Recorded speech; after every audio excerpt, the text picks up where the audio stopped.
Hello दोस्तों, स्वागत है आपके अपने यूट्यूब चैनल ब्रिजेंद्र एजुकेशन में। आज फिर से हाजिर हुए एक नई वीडियो के साथ, एक और इम्पोर्टेंट वीडियो के साथ। आज हम इस वीडियो में जानने वाले हैं एम्पियर के परिपथीय नियम को। एम्पियर का परिपथीय नियम जो यूपी बोर्ड 2023 के लिए वेरी इंपॉर्टेंट क्वेश्चन है। आप इसे अच्छे से तैयार कीजिएगा। अगर वीडियो को पूरा देख लीजिएगा, सीधा दिमाग में छपने वाला है।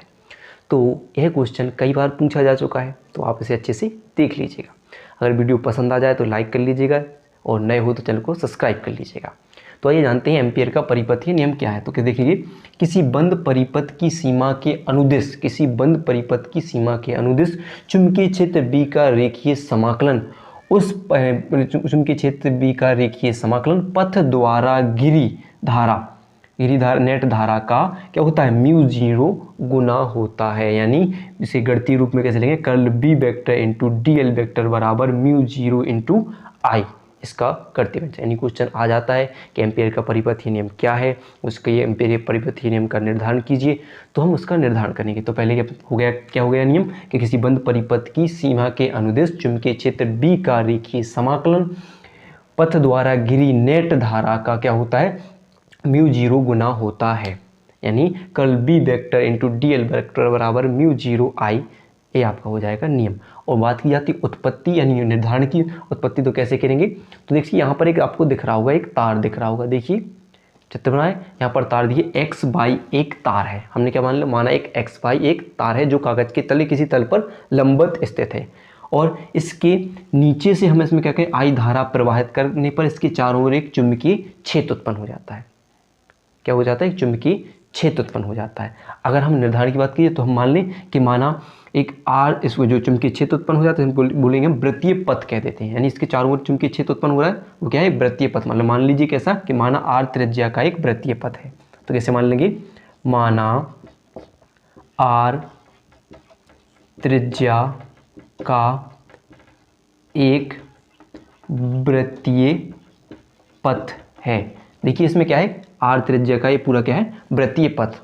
R त्रिज्या का वृत्तीय पथ है और तार का केंद्र बिंदु O है। क्या मान ली, तार का केंद्र बिंदु क्या है, O है। हमने तार, जिस तार में धारा प्रवाहित की, उस चारों ओर चुंबकीय क्षेत्र उत्पन्न है, यानी वृत्तीय पथ है। उसकी त्रिज्या क्या है, R है। और क्या है, उसका केंद्र बिंदु क्या है, O है। और केंद्र बिंदु क्या है, O है, O है।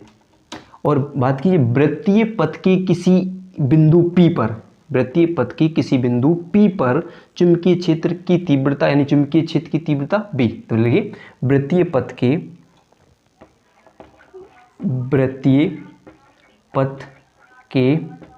किसी बिंदु P पर चुंबकीय क्षेत्र की तीव्रता, क्या मान लें, वृत्तीय पथ के किसी बिंदु पर चुंबकीय क्षेत्र की तीव्रता। तो चुंबकीय क्षेत्र की तीव्रता का सूत्र आपने पढ़ा होगा कि B बराबर μ0 I बटे 2 पाई R।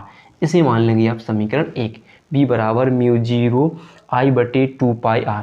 तो हमने क्या क्या पढ़ लिया कि नियम पढ़ लिया। फिर क्या है, उत्पत्ति कैसे करेंगे कि माना एक तार x बाई तार, यानी जो लंबवत कागज के तल की लंबवत स्थित है, इसमें नीचे से I धारा प्रवाहित करने पर इसके चारों ओर चुंबकीय क्षेत्र उत्पन्न हो जाता है, जैसे हम वृत्तीय पथ कहते हैं।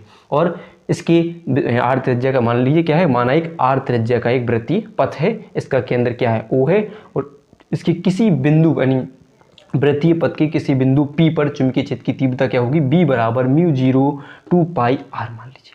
अब क्या है कि जो चुंबकीय क्षेत्र क्या उत्पन्न हो रहा है, इसकी चुंबकीय क्षेत्र उत्पन्न हो रहा है, यानी इस चुंबकीय क्षेत्र B का क्या करें, हम रेखीय समाकलन करें। अब रेखीय समाकलन क्या होता है, किसी रेखा के अनुदिश। रेखा कैसे कहें, यहाँ पर देखिए डेल्टा L लंबाई की एक रेखा है और चुंबकीय क्षेत्र B किसी बिंदु, देखिए आप किसी बिंदु, कोई मान लो कोई बिंदु A है और इसकी रेखा, यानी किसी रेखा की लंबाई क्या होगी, डेल्टा L के अनुदिश हम क्या करते हैं, रेखीय समाकलन करते हैं। किसी रेखा की लंबाई के अनुदिश, यानी किसी जो सीधी रेखा, यानी रेखा की लंबाई के अनुदिश जो समाकलन किया जाता है वो क्या होता है, किसी बिंदु के कारण, तो वो किसकी, रेखा के अनुदिश किया जाता है। तो रेखा क्या होगी, यहाँ पर डेल्टा L लंबाई की एक तार है, रेखा होगी, सीधा लंबाई होगी। तो क्या कहेंगे कि अगर इसका समाकलन करेंगे तो कैसा हो जाएगा कि कर्ल क्या होगा, जो वेक्टर होता है, यानी सूत्र क्या होता है, A vector into B vector बराबर क्या हो जाता है आपका, E vector into B vector बराबर क्या होता है ए बी कॉस थीटा। अब ध्यान रखिए सूत्र होता है कि ए वेक्टर इंटू बी वेक्टर बराबर क्या होता है ए बी कॉस थीटा। तो यहाँ पर भी कैसा हो जाएगा, अगर हम क्या कर रहे हैं कि समाकलन करेंगे तो क्या हो जाएगा A D L cos theta, क्या हो जाएगा A D L cos theta. अब हम किसका समाकलन कर रहे हैं, बिंदु बी का, तो हम ए की जगह क्या लिखें, क्या लिखें चुंबकीय क्षेत्र, चुंबकीय क्षेत्र बी का रेखीय समाकलन, ठीक है, रेखीय समाकलन करने पर। तो रेखीय समाकलन किसके होता है, जब लंबाई, किसी लंबाई के अनुदेश रेखीय समाकलन किया जाता है, किसी रेखा के अनुदेश, यानी देखिए ये रेखा है जो डेल्टा एल लंबाई की है, तो हम इसी के अनुदेश करते हैं तो क्या होगा, तो कर्ल बी वेक्टर इंटू क्या होगा डी एल वेक्टर बराबर क्या हो जाएगा, आपने पढ़ा है ये क्या हो जाएगा कर्ल बी क्या हो जाएगा बी डी एल और साथ में क्या लिखिए कॉस थीटा, आपने पढ़ा है यहीं पर के ए वेक्टर इंटू बी वेक्टर बराबर क्या होता है ए बी कॉस थीटा, क्या होगा ए बी कॉस थीटा। तो वेक्टरों का सदस्य कितने बराबर होता है, यानी ए वेक्टर इंटू बी वेक्टर बराबर क्या होता है ए बी कॉस थीटा, तो यहाँ पर वही हो जाएगा ए बी कॉस थीटा। अब बात कीजिए कि देखिए आपने पढ़ा कि जो दोनों दिख रहे हैं कि जो डेल्टा एल डेल्टा बी के हैं एक ही रेखा में है, एक ही दिशा में है, तो यानी एक दूसरे के समांतर रेखा में है। तो समांतर के लिए क्या होता है, समांतर यानी समान रेखा में, समान रेखा के लिए, तो समान रेखा के लिए जो थीटा का कोण होता है वो क्या होता है 0 अंश, थीटा बराबर क्या होगा 0 अंश। तो हम यहाँ पर लिखेंगे कि curl B vector into D L vector बराबर क्या होगा curl B D L cos 0 अंश, क्या होगा कॉस 0 अंश, और कॉस 0 अंश का मान क्या होता है 1, कॉस 0 अंश का मान क्या होता है 1। तो यहाँ पर क्या बचेगा curl B vector into D L vector बराबर कर्ल बी डी एल बचेगा कि नहीं, डी बी एल बचेगा। अब यहाँ पर आगे और निकाल लेते हैं, तो अब क्या हो जाएगा, तो कर्ल बी वेक्टर इंटू यानी समाकलन हो जाएगा और डी एल वेक्टर बराबर क्या हो जाएगा, जो बी के लिए हम बाहर निकाल लेते हैं, बी को बाहर निकालते हैं, अंदर क्या हो जाएगा कर्ल समाकलन क्वेश्चन हो जाएगा डी एल बचेगा, ठीक है डी एल बचेगा।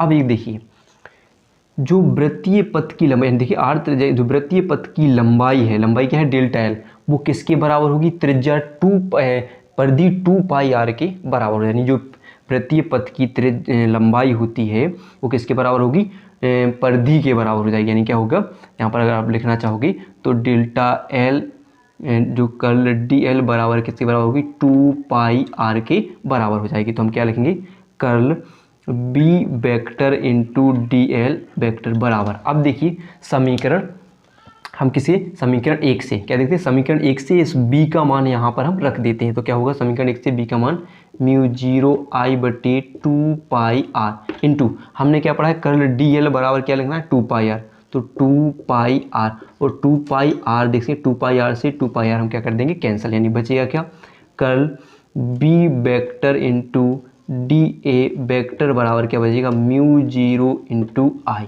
यही क्या है आपका एम्पियर का परिपथीय नियम है, ठीक है। अगर वीडियो पसंद आई हो तो वीडियो को लाइक और चैनल को सब्सक्राइब करना ना भूलिएगा। वीडियो देखने के लिए आपका बहुत बहुत धन्यवाद।